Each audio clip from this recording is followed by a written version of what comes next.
Last lecture में हम लोगों ने पढ़ा था डक्टाइल और ब्रिटल मटेरियल क्या होते हैं और इन्हें कैसे पहचाना जाए, कौन सा मटेरियल डक्टाइल है और कौन सा ब्रिटल है।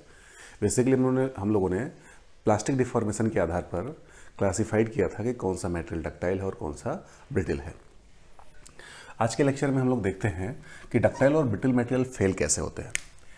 सपोज दैट हमारे पास दो मटेरियल हैं, जिनमें से एक ये है डक्टाइल और दूसरा है ब्रिटल।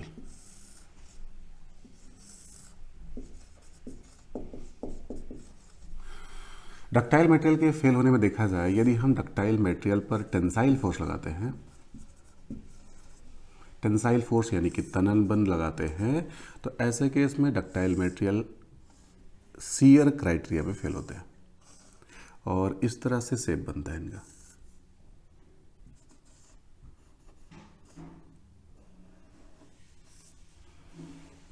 जिसको हम कहते हैं कप एंड कोनिंग, और यहाँ पर जो एंगल बनता है ये होता है 45 डिग्री। क्या याद करेंगे, डक्टाइल मटेरियल को जब हम टेंसाइल फोर्स लगा करके खींचते हैं तो फेलियर के दौरान वो शियर क्राइटेरिया में, यानी कि शियर के कारण फेल होता है। और कप एंड कोन, यहाँ पर कप बनता है और कोन बनता है, जिसका एंगल जो होता है ये 45 डिग्री होता है। जबकि अगर हम डक्टाइल मटेरियल को कंप्रेसिव फोर्स द्वारा फेल कराएं, कंप्रेसिव फोर्स द्वारा जब फेल कराते हैं, कंप्रेसिव फोर्स लगाते हैं, तो ऐसे केस में डक्टाइल मटेरियल क्रश कर जाते हैं और इनके फेलियर का एंगल जो होता है वो 90 डिग्री होता है। यानी कि देखा जाए, अगर हम टेंसाइल फोर्स लगाते हैं तो टेंशन में फेलियर का जो कारण है वो शियर है और एंगल जो है वो 45 डिग्री है। जबकि अगर हम कंप्रेसिव फोर्स लगाते हैं तो यहाँ पर फेलियर का जो कारण है वो क्रशिंग है और एंगल जो है वो 90 डिग्री है। ये क्वेश्चन पूछा जाता है ऑब्जेक्टिव में। ऐसे जब हम ब्रिटल मटेरियल में जाते हैं तो ब्रिटल मटेरियल में यदि हम टेंसाइल फोर्स लगाएं, ब्रिटल मटेरियल में यदि हम टेंसाइल फोर्स लगाते हैं तो ये क्रैक कर जाते हैं राइट एंगल में 90 डिग्री पर फेल होते हैं। जबकि अगर हम इन पर कंप्रेसिव फोर्स लगाएं,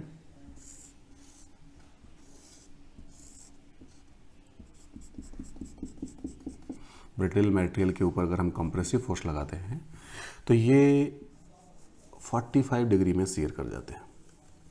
यानी कि ये एंगल जो होगा ये आपका 45 डिग्री होगा। कंप्रेसिव फोर्स ध्यान रखिएगा, ये दोनों के दोनों ब्रिटल मटेरियल है और ब्रिटल मटेरियल में यदि हम कंप्रेसिव फोर्स लगाते हैं तो ये शियर के कारण फेल होते हैं और 45 डिग्री पर होते हैं।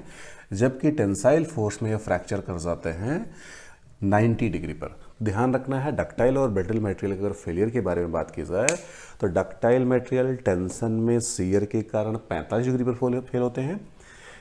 कंप्रेशन में ये क्रशिंग के कारण फेल होते हैं, क्रश हो जाते हैं, जिनका एंगल होता है 90 डिग्री। सेम केस में अगर हम ब्रिटल मटेरियल में आए तो ब्रिटल के केस में टेंसाइल फोर्स लगाने से ये 90 डिग्री पर फेल होते हैं। जबकि कंप्रेसिव फोर्स लगाने पर इनका एंगल 45 डिग्री होता है और ये शियर के कारण फेल होते हैं। ये चारों पॉइंट आप नोट कर लेंगे, ये बेहद इंपॉर्टेंट है, पूछे जाते हैं। अब हम डिस्कशन करने वाले हैं रेजिलियंस के बारे में।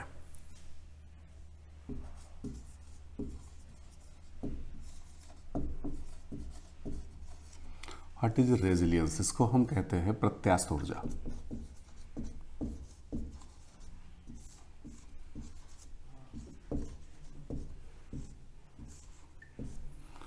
प्रत्यास्थ ऊर्जा देखिए क्या होता है। सपोज दैट हम यहाँ पर एक कोई इलास्टिक मटेरियल लेते हैं, जैसे कि हमारे पास स्प्रिंग है, ये एक स्प्रिंग है, ये एक इलास्टिक मटेरियल है, इसकी कुछ लंबाई है, इसको एक किनारे से फिक्स कर दिया गया है। अगर हम इस स्प्रिंग को कुछ बाह्य बल लगा करके खींचते हैं तो खींचते खींचते देखिए ये जो पोजीशन हम बना रहे हैं ये इसकी ओरिजिनल पोजीशन है, ओ है, यानी कि इस पर कोई भी बल नहीं लगाया गया है। लेकिन जब हम इस पर फोर्स लगाते हैं तो हो सकता है कि हम इसको यहाँ तक खींच ले जाएं। इस पर जब बल लगाएंगे तो बल लगा करके इसको अगर हम यहाँ तक खींच ले जाते हैं और यहाँ तक की जो दूरी है यह इलास्टिक लिमिट के भीतर है। इलास्टिक लिमिट का मतलब है कि अगर हम इसको यहाँ से खींच करके और यहाँ तक लिए जाते हैं और यहाँ से अगर हम फोर्स को रिमूव कर देते हैं तो बॉडी फिर से सिकुड़ करके ऊपर आ जाएगी। इसी तरीके से अगर हम यहाँ पर एक डिफाइन कर दें कि ये जो लाइन है ये एक ऐसी लाइन है जिसको हम नाम दे रहे हैं, ये है A. A means that is the elastic limit. Elastic limit, elastic limit का मतलब है इस बॉडी को अगर हम खींच करके यहाँ तक लेके जाते हैं और यहाँ से फोर्स को रिमूव कर देते हैं तो बॉडी फिर से वापस ऊपर आ जाएगी। तो ये मैक्सिमम डिस्प्लेसमेंट होगा, मैक्सिमम डिफॉर्मेशन होगा। कौन सा डिफॉर्मेशन होगा? इलास्टिक डिफॉर्मेशन होगा। यानी कि इसके बीच तक खींचेंगे, यहाँ तक खींचेंगे तब भी इलास्टिक होगा और यहाँ तक खींचेंगे तब भी इलास्टिक होगा। लेकिन अगर इसके आगे खींच ले जाएंगे तो बॉडी में कहीं ना कहीं प्लास्टिक डिफॉर्मेशन हो जाएगा। हमको खींचना कहाँ तक है? इलास्टिक लिमिट के भीतर। अब ध्यान रखना है, जब हम इसके ऊपर एक्सटर्नल फोर्स लगाते हैं, बाह्य बल लगाते हैं और बाह्य बल लगा करके हम इसको यहाँ तक डिफॉर्म करते हैं तो ऐसी कंडीशन में हम बल लगाते हैं और बल लगाकर जब इसको डिफॉर्म करते हैं तो हमारे द्वारा कुछ कार्य होता है। कार्य कितना होता है? बल गुणे विस्थापन। बल गुणे विस्थापन, बल गुणे विस्थापन के बराबर हम इस बॉडी पर कार्य करते हैं और जितना कार्य हम इस बॉडी पर करते हैं वही कार्य ही इस बॉडी के अंदर ऊर्जा के रूप में संचित हो जाता है। जैसे एग्जांपल के तौर पर देखिए, आप लोग गुलेल यूज करते होंगे, गुलेल जानते होंगे, जो कि रबर का बना होता है। बेसिकली वो सपोज दैट यहाँ से यहाँ तक गुलेल है, इसकी ओरिजिनल पोजीशन है और जब हम इसके ऊपर बल लगा करके इसको यहाँ से यहाँ तक खींच ले जाते हैं, हमने क्या किया? यहाँ से पकड़ के यहाँ तक खींचा, यानी कि एक बल लगाया और बल लगा के इसको विस्थापित किया। ऐसी कंडीशन में बल गुणे विस्थापन हमने इसके ऊपर कार्य किया। ये जितना हमने कार्य किया, अगर ये इलास्टिक लिमिट के भीतर डिफॉर्म हुआ है तो हमने इसके ऊपर जितना कार्य किया उतनी ही ऊर्जा इस बॉडी में स्थितिज ऊर्जा के रूप में संचित हो जाती है। वह ऊर्जा जब हम यहाँ से फोर्स को रिलीज करते हैं, छोड़ते हैं, तो एकाएक इस पर रखी हुई बॉल या इस पर रखी हुई जो छोटी सी गोली होती है वो अचानक इसको आगे की ओर फेंक देती है। तो यहाँ पर ध्यान दीजिएगा, जब हम इसको पुल करके यहाँ से यहाँ तक खींचे हैं तो उस दौरान इसमें इस डिफॉर्मेशन के कारण, इलास्टिक डिफॉर्मेशन के कारण इस बॉडी में संचित होने वाली जो स्थितिज ऊर्जा है उसी को हम रेजिलियंस कहते हैं। ध्यान रखना है कि रेजिलियंस क्या है। अगर हम एक बार फिर से डिफाइन करें तो आप बताएंगे, किसी प्रत्यास्थ पदार्थ में प्रत्यास्थता सीमा के भीतर, किसी प्रत्यास्थ पदार्थ में प्रत्यास्थता सीमा के भीतर विकृति के कारण संचित होने वाली ऊर्जा, कौन सी ऊर्जा होगी? स्थितिज ऊर्जा होगी। किसी प्रत्यास्थ पदार्थ में प्रत्यास्थता सीमा के भीतर, प्रत्यास्थता सीमा यह है, इसके भीतर चाहे यहाँ तक खींचे, यहाँ तक खींचे, यहाँ तक खींचे या प्रत्यास्थता सीमा तक खींच ले जाएं, लेकिन इससे ज़्यादा नहीं खींचना है।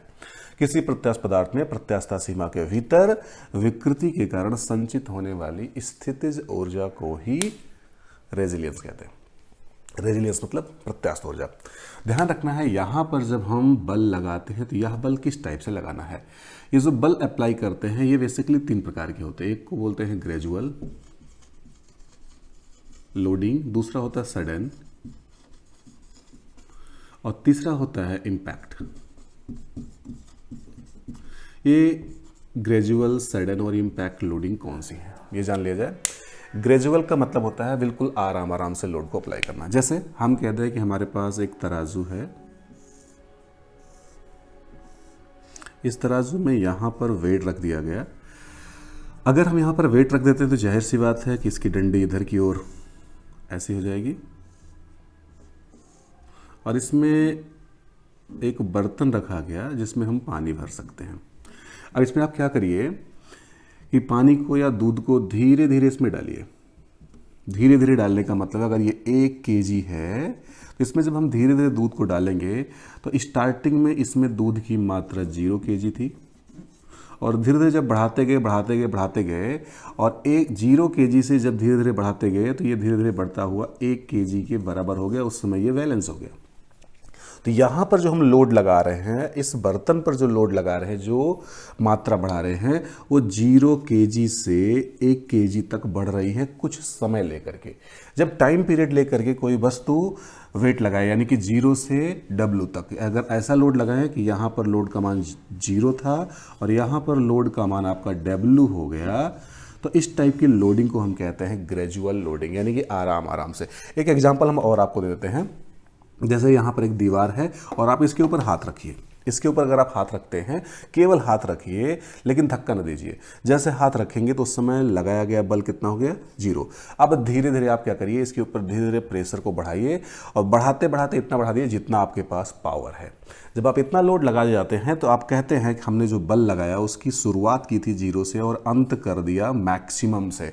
तो यदि लोड की इंक्रीजिंग कैपेसिटी, यानी कि लोड में जो इंक्रीमेंट हो रहा है वो 0 से W तक हो रहा हो, तो इस प्रकार के लोड को हम कहते हैं ग्रेजुअल लोड। ध्यान रखना है, इस समय जब हम रेजिलियंस का कैलकुलेशन करें तो वहाँ पर जो लोड लगाया जाएगा वो कैसा होगा? ग्रेजुअल लोड लगाना है। सडन का मतलब क्या होता है? सडन का मतलब होता है कि हम लोड को इस तरह से लगाएं, जैसे कि यहाँ पर 1 kg रखा था और यहाँ पर हम 0 से 1 kg लगाए थे।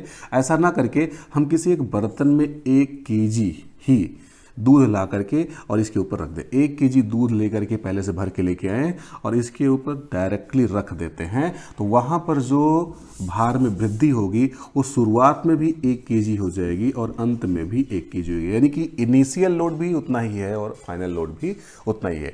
इनिशियल लोड 1 kg और फाइनल लोड भी 1 kg है, तो ऐसे केस में हम इसको कहेंगे सडन लोडिंग। इम्पैक्ट में क्या होगा?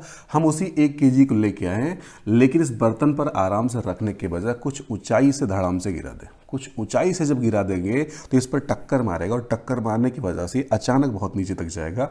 इस टाइप से अगर हम किसी बॉडी पर लोड लगाते हैं तो उसको कहते हैं इम्पैक्ट लोडिंग। तो शायद ये समझ गए होंगे। ग्रेजुअल का मतलब 0 से W तक, सडन का मतलब है स्टार्टिंग भी W और अंत भी W तक। इम्पैक्ट का मतलब है लोड आप W ही लगा रहे हैं लेकिन उसको कुछ ऊंचाई से गिरा रहे हैं जिससे झटका लग रहा है।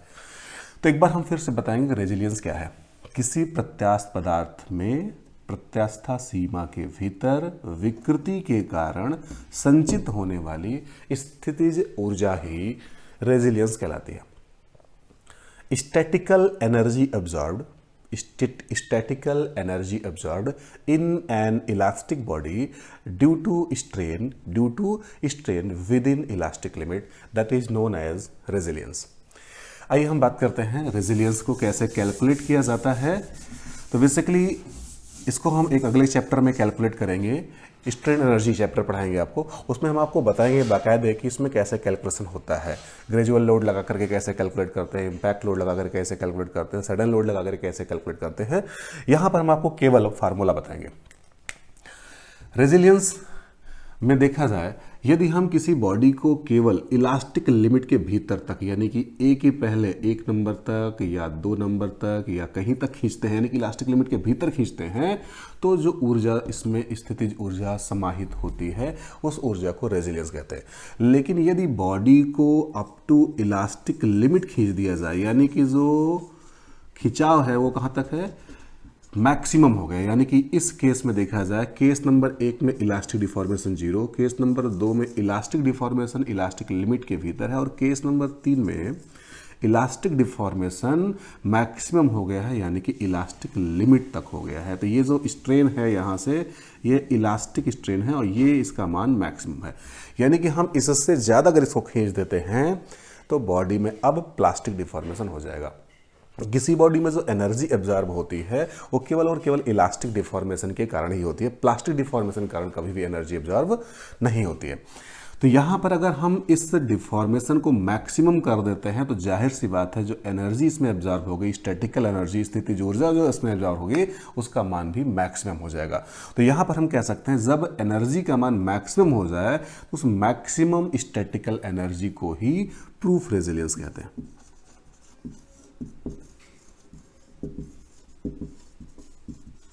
रेजिलियंस और प्रूफ रेजिलियंस में क्या अंतर है, ध्यान से देखिएगा। प्रत्यास्था सीमा के भीतर हम कहीं तक भी खींचें और उस दौरान जो इसमें स्थितिज ऊर्जा समाहित होती है उसको कहते हैं रेजिलियंस। लेकिन जब हम इसको इलास्टिक लिमिट तक खींच ले जाते हैं उस दौरान जो एनर्जी ऑब्जर्व होगी उसको हम बोलेंगे प्रूफ रेजिलियंस। प्रूफ रेजिलियंस का मतलब होता है maximum statistical energy, maximum statistical energy. Maximum statistical energy को ही हम लोग प्रूफ रेजिलियंस कहते हैं। अगर हम ये देखें, ये जो प्रूफ रेजिलियंस है ये टोटल जितना इसका आयतन है पदार्थ का, ये पूरे पदार्थ के आयतन के द्वारा संचित की जाने वाली ऊर्जा है। तो यदि हम इस प्रूफ रेजिलियंस को इस पदार्थ के आयतन से, वॉल्यूम ऑफ बॉडी से भाग देते हैं, प्रूफ रेजिलियंस को इस स्प्रिंग के आयतन से अगर भाग दे दिया जाए तो इसे ही कहा जाता है मॉडुलस ऑफ रेजिलियंस।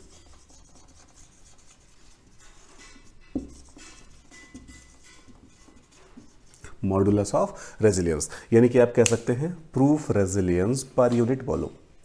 एकांक आयतन के पदार्थ के प्रूफ रेजिलियंस को ही मॉडुलस ऑफ रेजिलियंस कहा जाता है।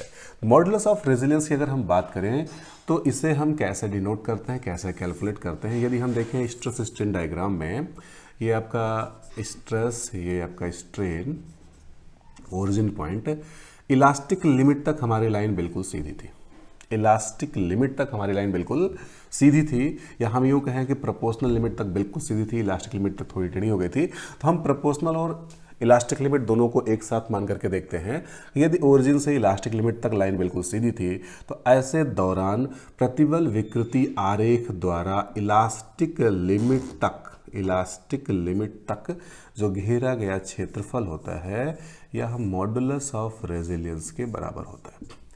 यानी कि अगर हम इलास्टिक लिमिट को यहाँ पर ए कह दें तो यहाँ तक की जो ऊंचाई है ये स्ट्रेस है और यहाँ तक की जो दूरी है ये स्ट्रेन है।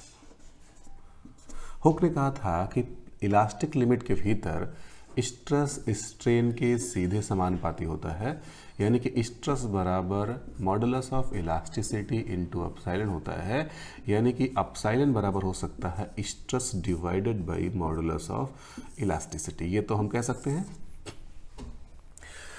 इसका जो क्षेत्रफल है ये मॉडुलस ऑफ रेजिलियंस के बराबर होता है। तो इसका जो क्षेत्रफल अगर हम इसकी बात करें कैसे निकलेगा, तो ये एक ट्रायंगुलर शेप में बन रहा है, आधार गुणे ऊंचाई बटा 2 कर देते हैं, तो जो इसका एरिया आएगा वो मॉडुलस ऑफ रेजिलियंस होगा।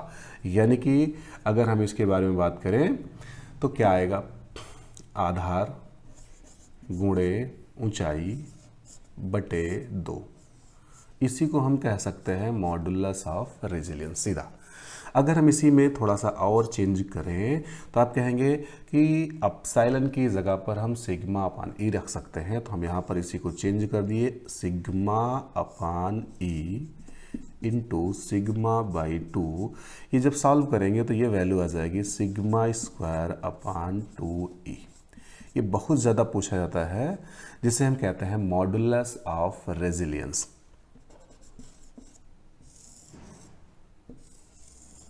मॉडुलस ऑफ रेजिलियंस का मान कितना होता है तो आप बताएंगे सिग्मा स्क्वायर अपान 2e, जहाँ पर सिग्मा क्या है, सिग्मा जो है ये इलास्टिक लिमिट पर स्ट्रेस का मान है। अब देखा जाए इसी में कहा गया है कि मॉडुलस ऑफ रेजिलियंस होता क्या है, तो आप बताएंगे modulus of resilience is equal to होता है proof resilience divided by body का आयतन। यानी कि अगर हम प्रूफ रेजिलियंस की बात करें तो proof resilience is equal to क्या हो जाएगा, तो आप बताएंगे modulus of resilience into volume of body. तो यहां पर अगर हम बात करें कि proof resilience is equal to क्या हो जाएगा, तो modulus of resilience into volume, modulus of resilience that is sigma square upon 2e into volume of body v।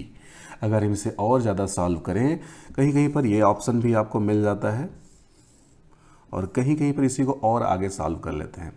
Sigma square v, sigma की जगह पर सिग्मा स्क्वायर, v की जगह पर हम a इंटू एल लिख सकते हैं, एरिया इंटू लंबाई, क्रॉस सेक्शनल एरिया मटेरियल की cross sectional area into length, और डिवाइडेड बाई 2e लिख सकते हैं।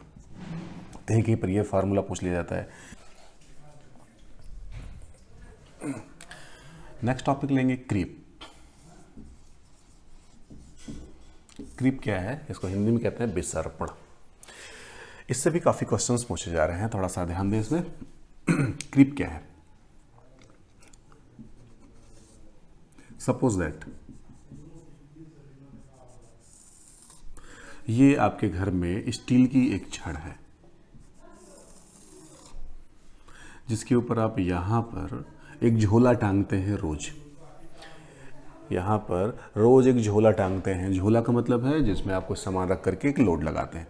जब आप यहाँ पर कुछ लोड लगाते हैं तो यह छड़ धीरे से थोड़ा सा नीचे की ओर झुक जाती है, यहाँ तक झुक जाती है। और जब आप इस झोले को फिर से वापस हटा लेते हैं तो यह बॉडी फिर से ओ पर वापस पहुँच जाती है। ध्यान रखिएगा, ये पहली कंडीशन है जब इस पर लोड नहीं लगाया गया था। जब इस पर लोड लगा दिया गया तो ये ए पर पहुंच गया।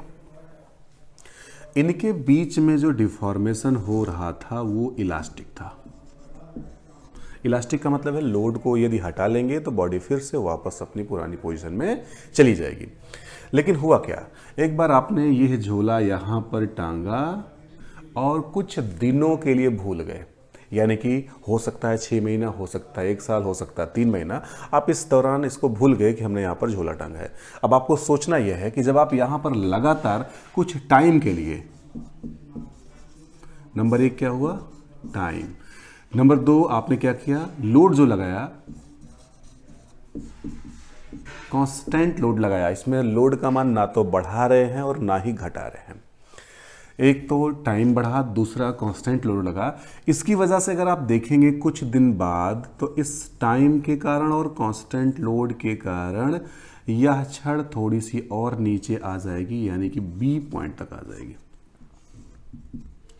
और ये जो एक्स्ट्रा डिफॉर्मेशन इसमें हो रहा है, यदि आप अब 6 महीने बाद यहाँ से लोड को हटाएंगे तो बॉडी कुछ वापस जाएगी और कुछ वापस नहीं जाएगी।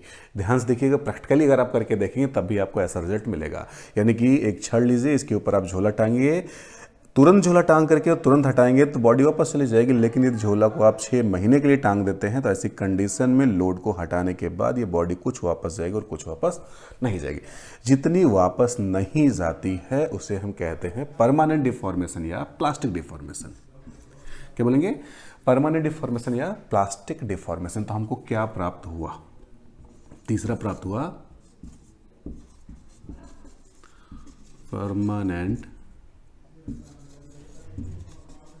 डिफॉर्मेशन, या इसी को हम कहते हैं प्लास्टिक डिफॉर्मेशन।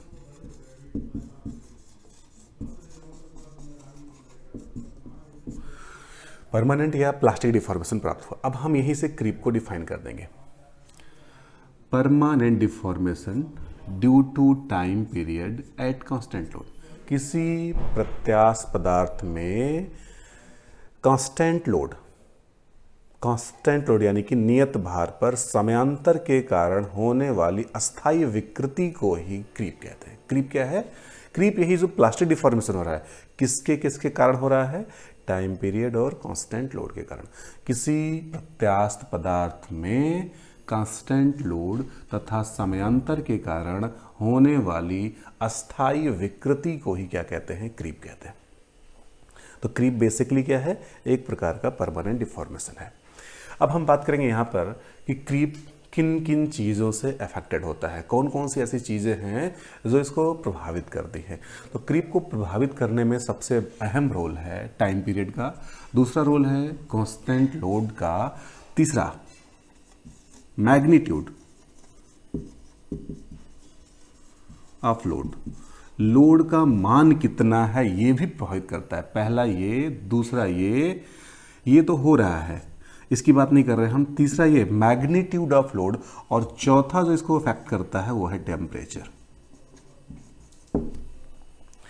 यहां पर क्रीप जनरेशन के लिए एक टेम्परेचर लिया जाता है जिसको हम कहते हैं होमोजेनियस टेम्परेचर, TH। इस होमोजेनियस टेम्परेचर का मान जनरली किसी भी बॉडी के मेल्टिंग टेम्परेचर के 0.3 से 0.5 गुने के बराबर लिया जाता है। मेल्टिंग टेम्परेचर किसी बॉडी का वह टेम्परेचर होता है जिस पर वह बॉडी सॉलिड फॉर्म से लिक्विड फॉर्म में कन्वर्ट होने वाली होती है। उसके 0.3 से 0.5 गुने के टेम्परेचर को ही क्या कहा जाता है, होमोजेनियस टेम्परेचर। दूसरी चीज़ हम बात करेंगे कि जो क्रीप होता है, ये कैसे कैसे बिहेव करता है। क्या स्टार्टिंग से जैसे हम 6 महीने यहाँ तक इस पे ऊपर लोड लगा के रखे, तो क्या ये 6 महीने तक लगातार धीरे धीरे बढ़ता जाएगा, या कभी ज़्यादा बढ़ेगा कभी कम बढ़ेगा, या स्टार्टिंग डेज में ज़्यादा बढ़ेगा और लास्ट डेज में कम बढ़ेगा। इसके लिए हम एक ग्राफ तैयार करते हैं। ये जो ग्राफ है ये खींचा गया है प्लास्टिक डिफॉर्मेशन और टाइम पीरियड के बीच में। टाइम पीरियड के बीच में ग्राफ खींचा गया। इसमें देखा जाए जो ग्राफ प्राप्त होता है ये स्टार्टिंग डेज में, यानी कि स्टार्टिंग डेज की बात करें तो शुरुआती दिनों में इसका जो ग्राफ जाता है वो यहाँ से ले करके यहाँ तक जाता है, यानी कि O से A तक जाता है, और इस दौरान ये धीरे धीरे परिवर्तित हो जाता है, धीरे धीरे बढ़ता जाता है, जिसको हम कहते हैं ग्रेजुअल चेंजेस। क्या कहते हैं? ग्रेजुअल चेंजेस, या हम कह सकते हैं यहाँ पर स्ट्रेट लाइन में मिलता है, इसको हम लीनियर भी कह सकते हैं। इसी को हम इनिशियल क्रीप कहते हैं। इनिशियल क्रीप यानी कि ग्रेजुअल क्रीप कहें या फिर हम कहते हैं इनिशियल क्रीप।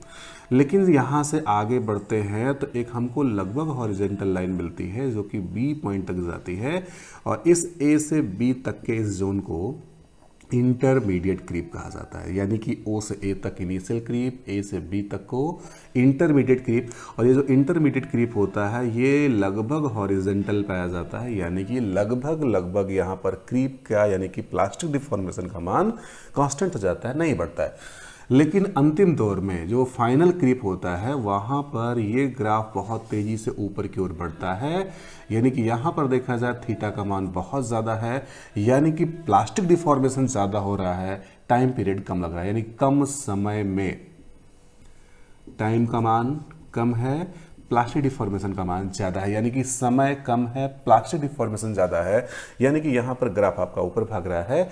इसको हम फाइनल क्रीप कहते हैं। इससे हम देखते हैं तो यहाँ पर एक्सेलरेशन दिखाई दे रहा है, बहुत तेज़ी से बढ़ रहा है, इसलिए इसको हम एक्सेलरेटेड क्रीप भी कहते हैं। एक बार फिर से, ये आपका इनिशियल, इंटरमीडिएट, फाइनल। इनिशियल वाले को ग्रेजुअल क्रीप, इसको हम लीनियर क्रीप, और इसको हम एक्सेलरेटेड क्रीप भी कहते हैं। ग्रेजुअल, लीनियर और एक्सेलरेटेड क्रीप भी कहते हैं। यहाँ पर देखा जाए तो दो चीज़ें आती हैं। एक होता है, नाम आता है अल्टीमेट क्रीप स्ट्रेन। किसी भी बॉडी के लिए अल्टीमेट क्रीप स्ट्रेन, यानी कि वो स्ट्रेन होती है जब ये बॉडी फ्रैक्चर करने वाली होती है, उस समय की बात है। अल्टीमेट क्रीप स्ट्रेन को यदि हम किसी बॉडी के इलास्टिक लिमिट के भीतर जो स्ट्रेन होता है, यानी कि elastic strain, ultimate creep strain को यदि हम किसी बॉडी के इलास्टिक स्ट्रेन से भाग देते हैं तो जो वैल्यू आती है इसे क्रीप कोफिशिएंट कहा जाता है।